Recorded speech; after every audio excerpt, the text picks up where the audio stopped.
Dear viewers, Assalamu alaikum. Today now we will discuss the topic on the ethics in public administration. Recently we will discussing on the ethics relevant to the ethics behavior, ethics with the CSR. ठीक है, इसमें हम लोगों ने recently हम लोगों ने यही देखा है कि एथिक्स की कहाँ इम्प्लीमेंटेशन हो रही है। ठीक है, विद इन द ऑर्गेनाइजेशन किस तरह से वो इम्प्लीमेंट कर रहा है, सोसाइटी में सोशल में किस तरह से चल रहा है, अपनी रिस्पॉन्सिबिलिटीज़ को किस तरह से फिल कर रहा है। नाउ दिस टाइम हम लोग अब ये देख रहे हैं कि एथिक्स बिजनेस एडमिनिस्ट्रेशन में किस तरह से इंप्लीमेंट हो रहा है। ठीक है, वो किस तरह से अपनी रिस्पॉन्सिबिलिटीज़ को अकाउंटेबिलिटीज़ को फुलफिल कर रहा है। First of all ethics in public administration agenda. Introduction में उन्होंने बात की हुई कि एडमिनिस्ट्रेटिव जो है responsibility, accountability, ethics in 3 major concept पे डिपेंड करते हैं। ठीक है, and checking of the power, ये 3 चीज़ें होंगी तो इससे हम लोग गवर्नमेंट की पावर चेक कर सकते हैं। ठीक है, समटाइम्स ये तो इंटर रिलेट हो रहे होते हैं, लेकिन mostly focus on the ethics हो रहा होता है। ठीक है, कि हमारे जो भी मतलब एम्प्लॉय है, जो भी पब्लिक सर्वेंट है या एडमिनिस्ट्रेटिव है, वो फुल रिस्पॉन्सिबिलिटीज अपनी फुलफिल कर रही है, अकाउंटेबल है और एथिक्स को फुलफिल कर रही है, वो अपना कोड ऑफ एथिक्स को फुलफिल कर रही है। ठीक है, नेक्स्ट वन इज़ द, उन्होंने बात क्या की हुई है कि जब एडमिनिस्ट्रेटिव रिस्पॉन्सिबिलिटी की बात की है तो हमने इस तरह को किस तरह से इसको आइडेंटिफाई या ट्रेस कर सकते हैं। तो इस पर हम 2 लोगों की बड़ी डिबेट हुई, कैरी फ्रेडरिच और हरमन फिनर की। इन दोनों ने डिबेट की कि हम एडमिनिस्ट्रेटिव रिस्पॉन्सिबिलिटीज़ को किस तरह से आइडेंटिफाई कर सकते हैं कि एडमिनिस्ट्रेटिव रिस्पॉन्सिबिलिटीज़ फुलफिल हो रही हैं या नहीं। फिनर ने ये बात की कि हम अपने कंट्रोल और सेक्शन को एम्फसाइज कर देते हैं पब्लिक सर्वेंट्स के लिए। ठीक है, लेकिन फ्रेडरिच ने ये बात की हमें tendency of public servant self motivating को देखना चाहिए, उस पर पब्लिक के रिस्पॉन्स की डिमांड्स देखनी चाहिए।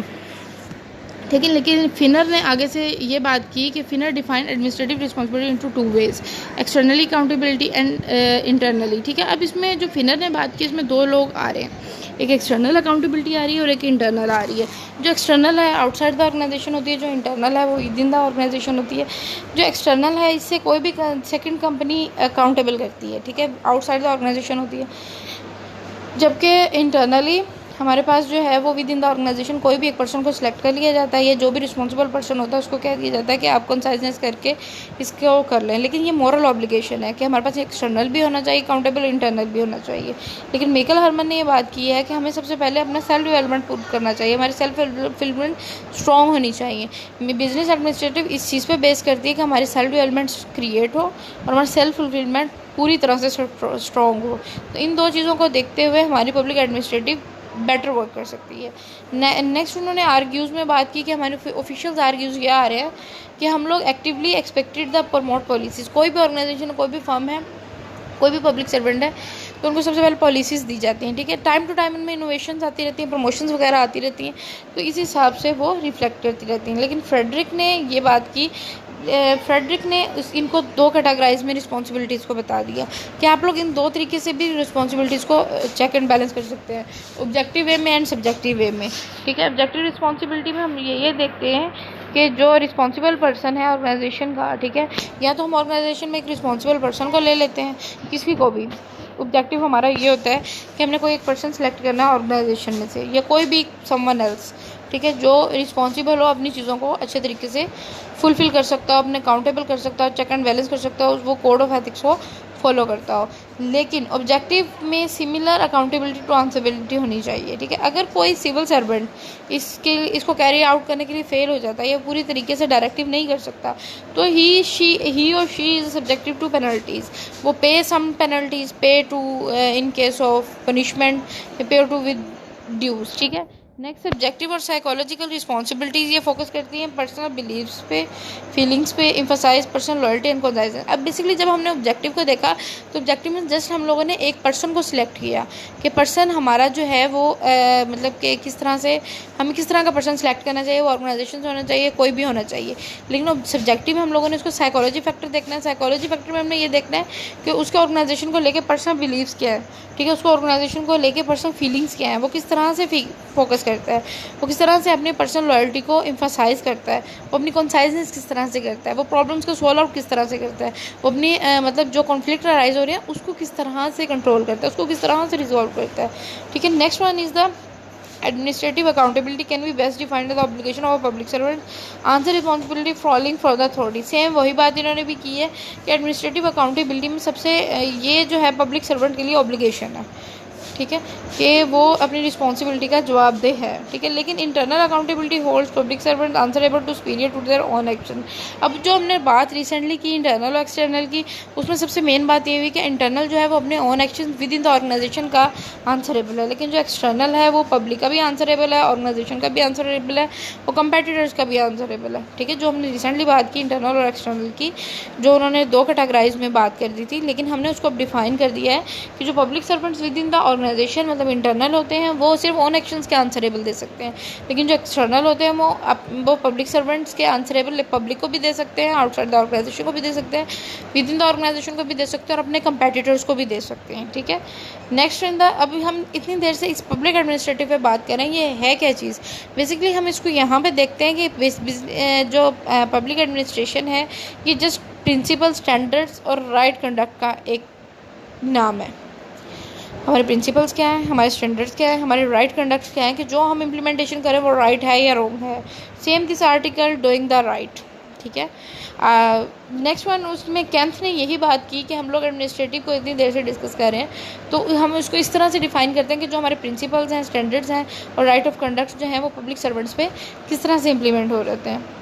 नेक्स्ट वीडियो में बात किया प्रिंसिपल, जो हम अब बात करें कि अब इनके प्रिंसिपल्स क्या होने चाहिए, स्टैंडर्ड्स क्या होना चाहिए, राइट ऑफ कंडक्ट क्या होनी चाहिए। ठीक है, एथिकल बिहेवियर क्या होना चाहिए। तो ये सारी चीज़ें होनेस्टी, प्रॉमिस कीपिंग पे इम्प्लीमेंट हो रही होती है।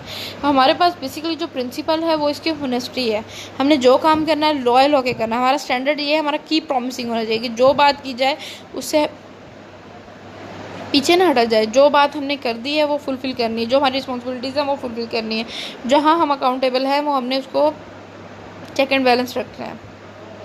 Next one, the ethical values can be use to resolve conflicts. वही बात जो मैंने लास्ट में बताई कि हमारे पास अगर कोई कॉन्फ्लिक्ट अराइज होता है विद इन द ऑर्गेनाइजेशन तो पब्लिक सर्वेंट्स उसको एथिकल वैल्यूज़ के थ्रू अपने इश्यूज़ को रिजॉल्व करता है। ठीक है, अगर लेट्स सपोज अगर वो नहीं रिजॉल्व होते, ठीक है, तो public servant should obey to order to the superiors is not reporting to public health crisis that effect public interest. ठीक है, अगर वो मतलब से अगर कर देता है, रिपोर्ट कर देता है पब्लिक हेल्थ क्राइसिस को, तो उससे पब्लिक इंटरेस्ट पे बहुत इफेक्ट होगा। ठीक है, तो वो इस वजह से एथिकल वैल्यूज़ के थ्रू वो विद इन द ऑर्गेनाइजेशन ही उसको रिजॉल्व करने की कोशिश करता है। नेक्स्ट वन, उन्होंने बात की कि हम इतनी देर से पब्लिक एडमिनिस्ट्रेशन की बातें कर रहे हैं, उसमें प्रिंसिपल्स देख लिए, स्टैंडर्ड्स देख लिया, उनका राइट कंडक्ट देख लिया, एथिक्स को देख लिया उसमें, तो अब हम इसमें करैक्टरिस्टिक्स देखेंगे, अपने हॉलमार्क्स देखेंगे। हमारे पास हॉलमार्क्स, सबसे पहले उनका मेन हॉलमार्क्स जो है वो अपॉर्चुनिटी है। ठीक है, कोई भी पब्लिक सर्वेंट है उसके पास उसका अनएथिकल कंडक्शन जो है वो मतलब कोई भी अगर करता है, ठीक है, विद इन द ऑर्गेनाइजेशन कोई भी करता है तो उसके लिए अनएथिकल मतलब अगर उसने कुछ अनएथिकल कंडक्ट कर दिया है तो उसको रिजॉल्व करने के लिए हम एथिकल सॉल्यूशंस देखेंगे। ठीक है, उसमें डेवलपमेंट करेंगे, उसको ठीक करने की कोशिश, क्योंकि उनके तो इनिशियल स्टेज होती है, उनको तो इन चीज़ों का नाव हाव नहीं होता है ना पब्लिक सर्विस से, जब हमारा बिल्कुल इनिशियल स्टेज पे आ रहा होता है। ठीक है, नेक्स्ट उन्होंने बात की कि senior public servants with discretion and confidential information have great opportunities to benefit from an ethical conduct. ठीक है, इसमें अब उन्होंने सीनियर्स की बात कर दी है कि अगर कोई मिसकंडक्ट होता है या अनएथिकल कंडक्ट होता है तो सीनियर जो है वो अपने कॉन्फिडेंशियल इन्फॉर्मेशन के थ्रू उनको रिजॉल्व करने की कोशिश करते हैं। ठीक है, नेक्स्ट उन्होंने टेम्पटेशन की बात की हुई है। Temptation to have an ethical conduct exists to at all levels of government. ठीक है, next one is the fourth, public interest in ethical of civil servants fluctuated from time to time ranking from polarization. ठीक है, इसमें अब ये देखा जाता है कि पब्लिक सर्वेंट्स की परफॉर्मेंस को देखा जाता है। ठीक है, ईयर टू ईयर उनकी इंक्रीज़ होती है या किस तरह से उनको रैंक वाइज इंक्रीज़ किया जाता है, उनकी परफॉर्मेंस पर डिपेंड करता है। ठीक है, next fifth is the public and media concern focuses on a conflict of interest, political partnership, public comments, remarks and confidential. ठीक है, कोई भी मतलब मीडिया है, अगर हम लोग पब्लिक एडमिनिस्ट्रेशन मीडिया कंसर्न है तो इनका फोकस मेन होता है कॉन्फ्लिक्ट ऑफ इंटरेस्ट पे। ठीक है, इसमें हमारे पब्लिक कमेंट्स और रिमार्क्स को बहुत ज़्यादा देखा जाता है, हमारे पब्लिक और इनको कॉन्फिडेंशली देखा जाता है, इनको ओपनली पब्लिक प्लेस पर देखा जाता है, लेकिन जो हमारे पास पब्लिक कमेंट्स आ रहे होते हैं उनको भी हमने चेक एंड बैलेंस रखना है। ठीक है, अब उसमें कुछ उन्होंने कहा कि कुछ क्वेश्चन रेज हो रहे हैं रिलेटिंग टू एथिक्स। ठीक है, तो वो कुछ इस तरह से है कि what kind of gift entertainment should public servant accept from someone. ठीक है, under what situation is moonlight acceptable, is apparent conflict of interest as serious as actual conflict, to what extent should public servant participate to partisan and political activities, To what extent should public servants criticize government policies? Under what circumstances are public servants justified leaking of the government information to the mass media of the public? अब basically ये सारे question जो है ना government management पे effect करते हैं, उनके लिए क्रूशियल स्टेज बन जाती है, ठीक है, कि आया हमारी गवर्नमेंट की पॉलिसीज़ को क्रिटिसाइज़ तो नहीं कर रहा, हमारे जो पब्लिक सर्वेंट्स हैं उनका वो हमारी इन्फॉर्मेशन तो नहीं लीक कर रहे, हमारी इन्फॉर्मेशन तो नहीं किसी मास मीडिया के थ्रू किसी को दे रहे, ठीक है। तो ये सारी चीज़ें उसमें आ जाती हैं कि वो हमारा कोड ऑफ एथिक्स तो नहीं किसी को यूज़ करवा रहे, ठीक है, हम लोग कितना कोड ऑफ एथिक्स को फुलफिल कर रहे हैं, कितना कोड ऑफ कंडक्ट है, इसमें कितनी रेगुलेशन है, ठीक है, कितनी गाइडलाइंस को हम फुलफिल कर रहे हैं। नेक्स्ट बार उससे अब बात हो गई इतना, अब हम मतलब कैरेक्टरिस्टिक्स भी हो गए, अब हम फ्रेमवर्क को देखेंगे, ठीक है। अब टेरी कॉपर ने एक बात की है रिस्पॉन्सिबल एडमिनिस्ट्रेटर को लेके, तो कॉपर ने ये बात की है कि जो भी ethical ultimate requires individual administrator apply those values and make a decision, ठीक है। वो ये कह रहा है, कॉपर ने ये बात बताने की कोशिश की है कि एक प्रोसेस है एथिकल अल्टीमेटली रिक्वायर्स का, ठीक है। इसमें कोई एक पर्सन को सिलेक्ट कर लिया जाता है, ठीक है, तो और ऐसे पर्सन को कर दिया जाता है जो वैल्यूज़ को अप्लाई करना जानता हो, डिसीजन करना जानता हो, ठीक है। Cooper emphasise the need to improve control over individual decisions, ठीक है। He develop a process dimension the provide guideline for administrator to observe various responsibilities. अच्छा, अब कॉपर ने इसमें मतलब उनकी स्टेजेस बता दी हैं। फर्स्ट ऑफ ऑल तो उसने ये बात कर दी कि हमें एक इंडिविजुअल पर्सन चाहिए जो डिसीजंस को मेक कर सके। दूसरा सेकंड में उसने ये बता दिया कि हमें अपनी उसमें क्वालिटी में या अपनी उसमें यूँ कह लो डिसीजंस में इम्प्रूवमेंट को कंट्रोल करना चाहिए और इम्प्रूव करना चाहिए डिसीजंस को, एक इंडिविजुअल के डिसीजंस को हम कंट्रोल कर सकें और उसको इम्प्रूव कर सकें, ठीक है। थर्ड वन में उसने ये बता दिया कि जो हमारे डिसीजंस हैं डेवलप हो रहे हैं या हमारी डायमेंशन है जो या हम गाइडलाइंस जो प्रोवाइड कर रहे हैं, ठीक है, वो एडमिनिस्ट्रेटिव उस पर ऑब्जर्व कर रहा है, उसकी रिस्पॉन्सिबिलिटीज़ को देख रहा है, ठीक है। Cooper emphasise the need to individual administrative to stick to organisational responsibilities. अब वो इंडिविजुअल एडमिनिस्ट्रेटिव से ऑर्गेनाइजेशनल रिस्पॉन्सिबिलिटीज़ की तरफ आ गया है, ठीक है। तो नेक्स्ट में उसमें बताया कि I am going to analyse the ethics in the context of Hong Kong by using the 2 dimension outline by Cooper. अब कॉपर ने जब बात की इंडिविजुअल की कि हम इंडिविजुअल को देखते हैं, उसकी नीड्स को देखते हैं और उसकी आगे फर्दर प्रोसेस को देखते हैं, तो उसके बाद उसका इम्प्लीमेंटेशन ऑर्गेनाइजेशन पे देखते हैं।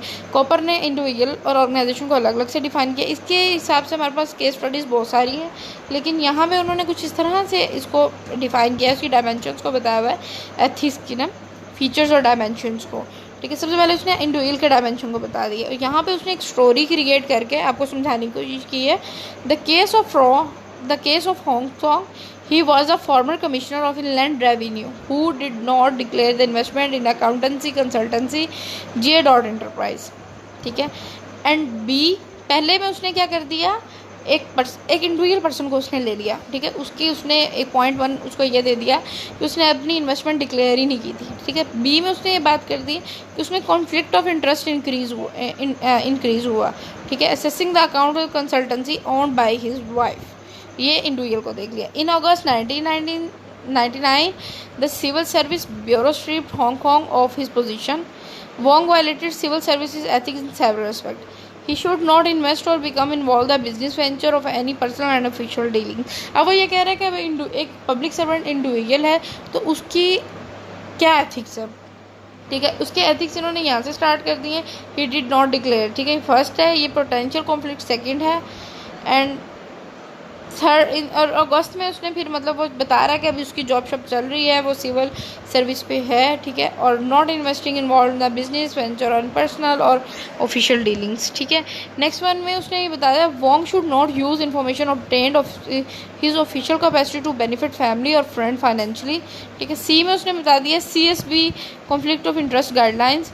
Wong should avoid using the position to benefit himself, family, relatives and friends, ठीक है। And now thank you so much. Overall basically हम लोगों ने इसमें ये देखा है, मैं आपको अब इसका रिव्यू बता देती हूँ। हम लोगों ने इसमें ये देखा है कि जो मतलब एक पब्लिक सर्वेंट है, पब्लिक एडमिनिस्ट्रेटिव है, ठीक है, वो किस तरह से अपने विद इन द ऑर्गेनाइजेशन रह के काम कर रहा है, वो किस तरह से अपना इंटरनल एक्सटर्नल का रिस्पॉन्सिबल है।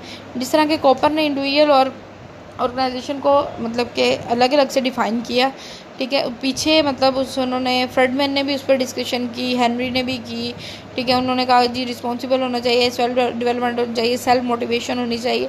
तो कोई भी पब्लिक सर्वेंट है वो अपने एथिक्स को फुलफ़िल करे, कोड ऑफ एथिक्स को वो इन वेज़ में आके फुलफ़िल करता है। जो इनके करैक्टरिस्टिक्स हैं, हॉलमार्क्स है, उनको ये लोग फुलफ़िल करते हैं। ये क्वेश्चन अराइज होने से इनका ये कॉन्फ्लिक्ट आने से इनको मतलब कि रिज़ॉल्व करते हैं। कोई भी इशू आ जाता है तो एथिकल वैल्यूज़ से इनको रिज़ॉल्व करते हैं।